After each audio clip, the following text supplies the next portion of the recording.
Bismillahirrahmanirrahim. Assalamu alaikum class. Today is 4th June and the day is Thursday. Your subject is chemistry and I am Kiran Sharif.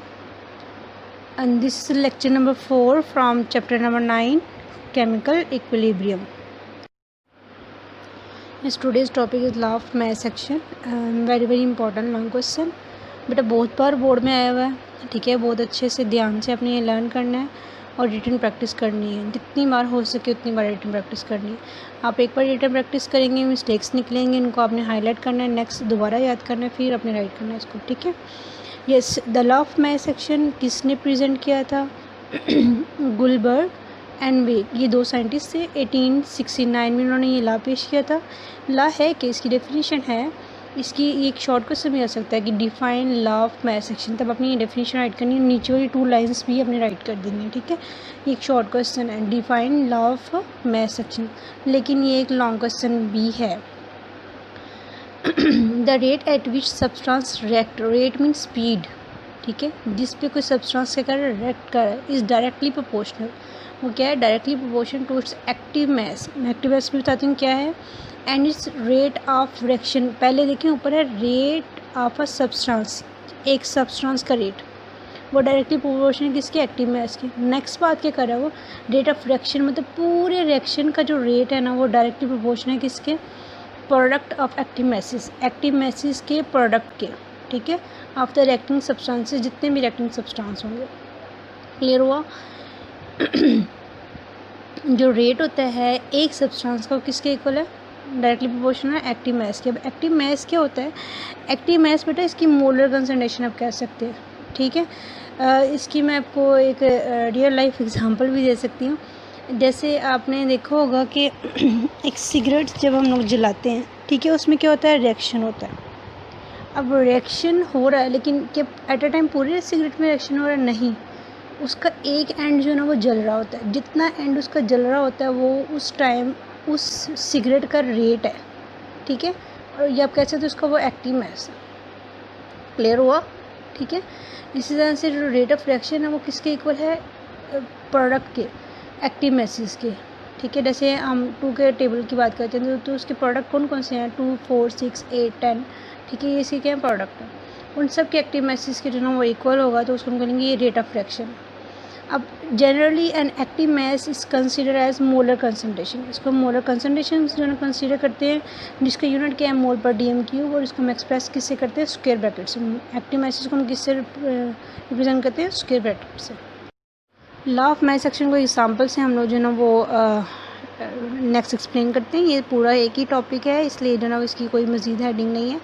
For example consider reversible reaction. एक reversible reaction हम लोग consider करते हैं. आपको पता है reversible reaction में 2 और रिएक्शन होते हैं, एक फॉरवर्ड दूसरा रिवर्स, ठीक है. अब इसमें A + B जो है, A + B रिएक्टेंट्स हैं, ठीक है. और ये जो ऊपर मैंने रिवर्सिबल रिएक्शन के ऊपर जो ना KF है वो रिप्रेजेंट कर रहा है फॉरवर्ड रिएक्शन को. किसको रिप्रेजेंट कर रहा है? फॉरवर्ड रिएक्शन को. C + D ये प्रोडक्ट्स हैं, ठीक है. और नीचे जो ना KR वो रिवर्स रिएक्शन को रिप्रेजेंट कर रहा है, ठीक है. अब अंदर आपको जो डबल एरो नज़र आ रहा है उसी से पता चल रहा है कि रिएक्शन कौन सा है? रिवर्सिबल, ठीक.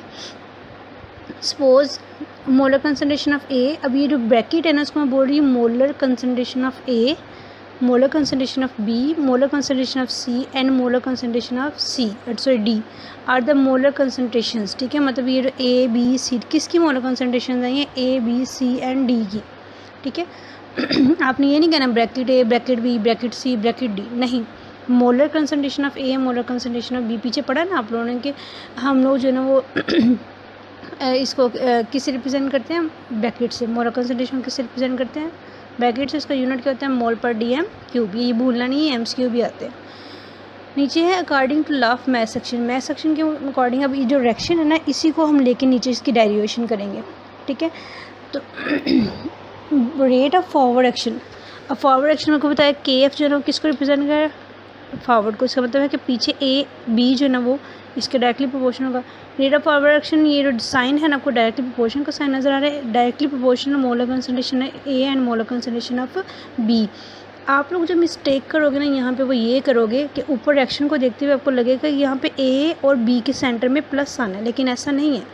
जब अपने मोलर कंसंट्रेशन के साइन लगा देने हैं तब प्लस का साइन ख़त्म हो जाना है, ठीक है। बहुत सारे स्टूडेंट्स यही मिस्टेक करते हैं, तो आपने ये नहीं करनी। जब हम लोग डायरेक्टली प्रोपोर्शन का साइन ख़त्म करेंगे तो हम उसकी प्लेस पे इक्वल और के एफ का जो है ना वो साइन लगा देंगे और नीचे मोलर कंसंट्रेशन ऑफ ए और बी, ठीक है। सिमिलरली इसी तरह से हम लोग जो है ना रिवर्स सेक्शन की भी तो बात करेंगे ना। The rate of reverse section directly proportion किसके, molar concentration of C and molar concentration of D, और प्रोपोर्शनलिटी का साइन ख़त्म करके हम क्या लगा देंगे, K R C plus and D, ठीक है। Yes, where K F and K R proportionality constant, जो ब्रैकेट्स के ऊपर के एफ और के आर जो है ना वो क्या है, प्रोपोर्शनलिटी कांस्टेंट है, जिनको हम क्या कहते हैं, specific rate constant of the forward and reverse sections. वही ना, मतलब फॉरवर्ड रिवर्स सेक्शन के कांस्टेंट्स को रिप्रेजेंट करते हैं। कांस्टेंट क्या होते हैं, जो चीज़ वेरी नहीं करती, स्टिल मतलब एक जैसी रहती है वो, ठीक है। एट इक्विलिब्रियम स्टेट, ये कल भी आपने पढ़ा था, इक्विलिब्रियम स्टेट पे rate of forward action equal हो रहा था किसकी, रेट ऑफ रिवर्स सेक्शन की, लेकिन डायरेक्शन क्या होती है, अपोजिट, ठीक है। अब पीछे वाले जो दो हमने पढ़े ना, वो जो दो इक्वेशंस है, rate of forward action directly proportional to, उन दोनों को हम लोगों ने यहाँ पे मर्ज कर दिया। K F molar concentration of A molar concentration of B is equal to K R molar concentration of C and molar concentration of D. अब यहाँ पे ए बी सी डी ये वेरिएबल्स हैं। वेरिएबल्स मीन कि ये amounts हम reaction के अंदर चेंज भी कर सकते हैं, मतलब ए को जो ना हम 1 मोल ले सकते हैं, बी को हम 2 मोल ले सकते हैं, सी को हम 3 मोल ले सकते हैं, हमारी मर्जी है। लेकिन जो के एफ और के आर क्या है, ये कॉन्स्टेंट्स है, इसलिए कॉन्स्टेंट्स को एक साइड पे इक्वल के और वेरिएबल्स को एक साइड पे ले जाएंगे हम, ठीक है। फिर नेक्स्ट क्या है, के एफ और के आर किसके इक्वल है, के सी के, ठीक है। मतलब हम कह सकते हैं कि के एफ और के आर किसके इक्वल है, के सी के। अब के सी क्या है, के सी इज कॉल्ड इक्विलिब्रियम कांस्टेंट, ठीक है। इसको हम क्या कहते हैं, इक्विलिब्रियम कांस्टेंट रिप्रेजेंटेड एज।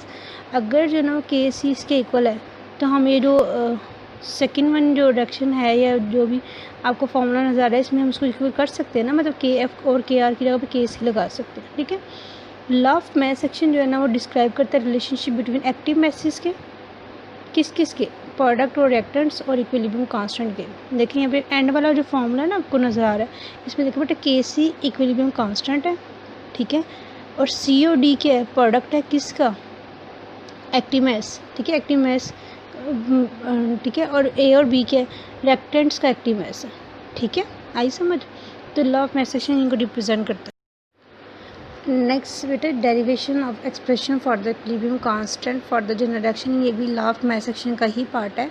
ये फुल फ्लेजेड लॉन्ग क्वेश्चन आता है जिसमें आपको कहते हैं define law of mass section and explain it, तो फिर आपने ये भी राइट करना है, ठीक है। और इसमें जनरल रिएक्शन दे रहे हैं। Let us apply the law of mass section for a general reaction. इसमें A small capital A plus small B capital B, reversible reaction small capital C plus D small D और capital D. अब मैं बताऊंगी ये कि small और हम लोगों ने कैपिटल क्यों लिए हुए हैं। This section consist of 2 reactions, obviously बात है कि इसमें भी 2 ही रिएक्शन होंगे, फॉरवर्ड रिवर्स, ठीक है। अब इसके लॉ के according the rate of a chemical reaction is directly proportional to the product of molar concentration of its reactants raise to part. नीचे पहले आप डेफिनेशन में पढ़े ना, उसके साथ नीचे भी गौर करें ज़रा। इसमें देखिए मोलर कंसंट्रेशन ऑफ ए के ऊपर जो ना वो हम लोगों ने पावर के फॉर्म में इनके नंबर ऑफ मोल्स लिखे हुए हैं। जो ए small B small C small D है ना, ये नंबर ऑफ मोल्स हैं। नंबर ऑफ मोल्स क्या होते हैं, अगर आपने कभी रिएक्शन देखा हो तो हम कहते हैं 2H2O। अब वो जो पहला है ना, मतलब 2 वाटर से पहले जो 2 है वो नंबर ऑफ मोल्स होते हैं उसके, ठीक है। इस तरह से जो ए बी सी डी एक जनरल रिएक्शन है, ठीक है। इसमें ये नंबर मोल्स को रिप्रेजेंट करा है, तो ये पावर के फॉर्म में हमने ले आना है, ठीक है। In the balance chemical equation for the reaction, इस रिएक्शन में जो बैलेंस में होता है, ठीक है। Let us discuss the forward action. पहले हम फॉरवर्ड एक्शन डिस्कस करेंगे। A and B are the reactants, A B क्या है, मतलब कैपिटल ए बी क्या है, रिएक्टेंट्स है, जबकि स्मॉल ए बी क्या है, इनके नंबर ऑफ मोल्स है, ठीक है। Rate of forward action according to law of mass section क्या होगा। अब आर एफ जो है ना ये rate of forward action, R से रेट और एफ से फॉरवर्ड, डायरेक्टली प्रोपोर्शनल है किसके, molar concentration of coefficient A, ठीक है, molar concentration of coefficient B. अब ये कोएफिशिएंट्स भी नंबर ऑफ मोल्स को रिप्रेजेंट कर रहे हैं, ठीक है। अब प्रोपोर्शनलिटी का साइन खत्म करेंगे, के लगा देंगे, सॉरी इक्वल लगा देंगे यहाँ पे K F molar concentration of A coefficient A and molar concentration of B and coefficient B. यहाँ पे KF क्या, rate of constant forward action. ये लास्ट लाइन रिपीट हो रही है यहाँ पे, where KF is the rate constant forward the forward direction. ठीक है, जहाँ पे भी K आएगा वो कांस्टेंट है, F मीन फॉरवर्ड, और K अगर आ रहा है तो कांस्टेंट, R मीन रिवर्स। ठीक है, बहुत ही ईजी टॉपिक है, इसको आपने बड़े अच्छे से करना है और ये बहुत ही इंपॉर्टेंट लॉन्ग क्वेश्चन है। ठीक है, सिर्फ 2 बार की प्रैक्टिस है बेटा आपको और ये बड़े अच्छे से लर्न हो जाना है। सिमिलरली जाहिर सी बात है, अगर मैंने रेट ऑफ फॉरवर्ड एक्शन की बात की तो हम नेक्स्ट किसकी बात करने वाले हैं, रेट ऑफ रिवर्स एक्शन की। Similarly the rate of reverse action R is directly proportional to the product of C, molar concentration of C and coefficient C, molar concentration of D and coefficient D, where C and D are the number of moles as given in the okay balance chemical equation में दी हुई है। नीचे देखें, capital R small r मतलब rate of reverse action directly proportional है किसके, molar concentration of C, coefficient C के, और मोलर कंसंट्रेशन ऑफ D और कोएफिशिएंट D के। ठीक है, इसी तरह से इनका प्रोपोर्शनलिटी साइन ख़त्म करेंगे बेटा तो वहाँ पे इक्वल और KR आ देंगे। ठीक है, अब K क्या है, यहाँ पे K जो है ना वो रेट कांस्टेंट है। ठीक है, किसका, रिवर्स रिएक्शन का। We know that at equilibrium state the rate of both reactions are equal. ठीक है, इक्विलिब्रियम पे दोनों रिएक्शंस का रेट क्या हो जाएगा, इक्वल हो जाएगा। ठीक है, पीछे पढ़ा ना आप लोगों ने, at equilibrium rate of forward action is equal to rate of reverse action. बिल्कुल इसी तरह से भी करना है, जैसे ये फार्मूला है, इसको अब उन्होंने एक साइड बाई साइड रखना है, मतलब इक्वल की इस साइड पे rate of forward action, rate of reverse action. अब इनकी वैल्यूज़ पुट कर देनी है आपने, RF RR। ठीक है, RF और RR की वैल्यू पुट करेंगे तो ये जो ना पीछे आपने पढ़ा KF molar concentration of A, coefficient A, molar concentration of B and coefficient B is equal to KF molar concentration of C and coefficient C and molar concentration of D and coefficient D। ये जो ना वो ठीक है, by taking the constant on one side and variable on other side of the equation the above equation becomes। ठीक है, मैंने आपको पहले बताया था कि जो वेरिएबल्स हैं उन्होंने एक साइड पे ले जाने हैं और कोएफिशिएंट्स उन्होंने एक साइड पे ले जाने हैं। इसमें वेरिएबल्स कौन कौन से हैं, यहाँ पे A B C D variables हैं और कोएफिशिएंट्स कौन कौन से हैं, KF और KR। ठीक है, वैल्यूज़ पुट करें हम किसकी, KRF और RR की। ठीक है, वैल्यूज़ पुट की बिल्कुल इस तरह से। पीछे जो हम लोगों ने KF और KR किसके इक्वल कहा था, KC के। KC क्या है यहाँ पे, इक्विलिब्रियम कांस्टेंट। ठीक है, तो हम KF और KR की प्लेस में क्या लगा देंगे, KC, तो ये हैंड वाला हमारे पास ये फॉर्मूला आ जाएगा। ठीक है, यहाँ पे where KC is equal to KF और KR is equal to equilibrium constant. ठीक है, इस बेटा नेक्स्ट आपकी diary chapter number 9 page number 6 from law of math section से अपने स्टार्ट करना है। पेज नंबर 8, इसमें लास्ट पे एक पॉइंट लिखा हुआ है, 1 लिखा हुआ है इसमें, वो एग्जांपल हैं जो कि हम नेक्स्ट पढ़ेंगे। ठीक है, वो नहीं करनी है अपने, उससे पहले अपने सारा करना है। ये आपकी एक्सरसाइज में एक लॉन्ग क्वेश्चन नंबर 3 लॉन्ग, वो इस क्वेश्चन, ये जो टॉपिक है ना वो उस क्वेश्चन का आंसर है। ठीक है, ये अगर बोर्ड पे करवाया जाता तो ये बहुत ही ईजीली आपको समझ आ जाना था। होप सो आप लोग को भी समझ आ गई होगी। अपनी से एक कोशिश तो की है हम लोगों ने। ठीक है, इंशाल्लाह आपको जो ना वो कोशिश करें, हम समझ आ जाएगा। ठीक है, तो आपने इसकी रिटन प्रैक्टिस लाजमी करनी है, वरना यही है कि आपने ABCD ही लर्न की हुई है, अदरवाइज़ कुछ समझ नहीं आएगी बेटा आपको।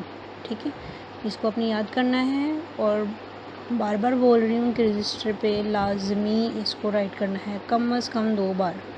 ठीक है, बहुत ही इंपॉर्टेंट शॉर्ट क्वेश्चन है। अल्लाह हाफिज़ क्लास।